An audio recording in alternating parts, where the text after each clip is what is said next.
This is a Porsche Boxster 718 GTS.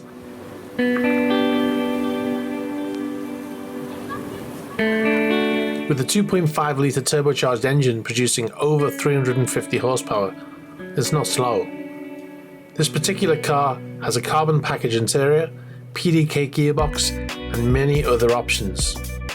This is why the GTS has garnered the name the Parts Bin Special. You could go onto Porsche's website and you could take a Boxster S and you could spec it to the very level that this car is. And essentially you'd have the same car.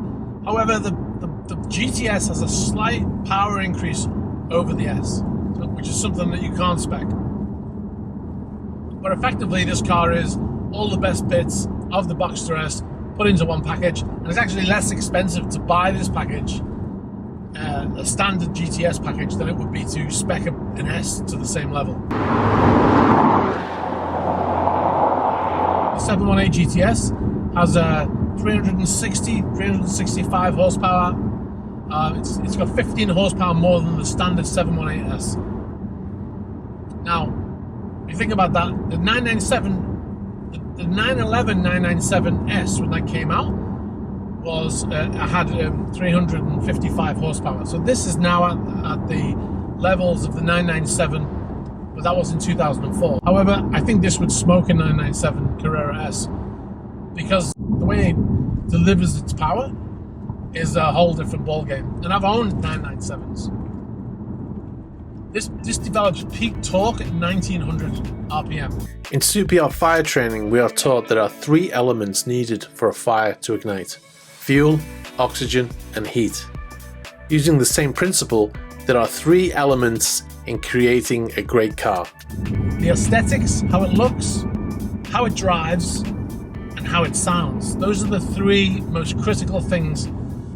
Although, as far as I'm concerned, they're the only 3 things that are important when buying a car. How does it drive? How does it look? And how does it sound?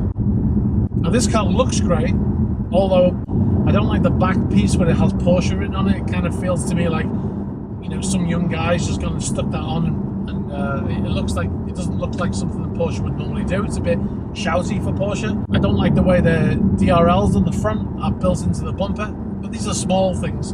Overall, it's a good looking car. How it drives fantastically. It handles well.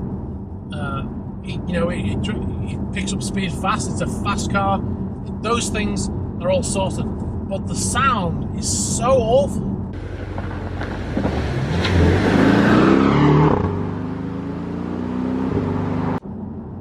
It's embarrassing in a way. I feel kind of slightly embarrassed by the sound of this when I'm driving along. I know that sounds silly, but it just sounds like there's something wrong with it.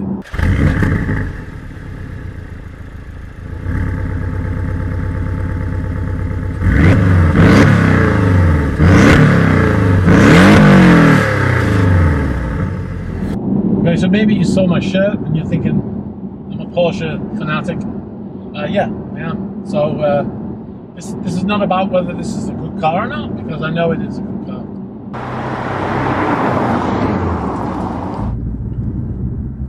So the important question is, would I trade in my 981 to buy a 718? And the answer is no, I wouldn't. The engine is a step too far for me. I love the idea that Porsche have reintroduced the flat 6 into the 718 with the Spider and the GT4, and unfortunately you can't buy a normally aspirated 718 other than those 2 models.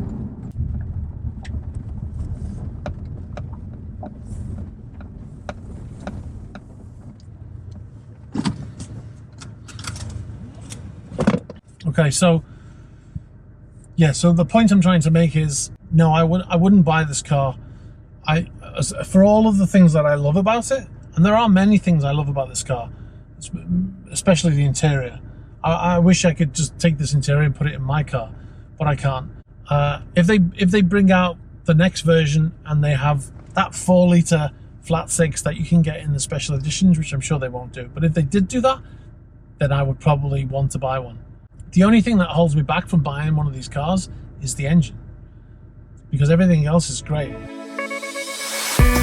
And of course, as you probably know, Porsche did release the 718 Boxster GTS with that engine from the Spider.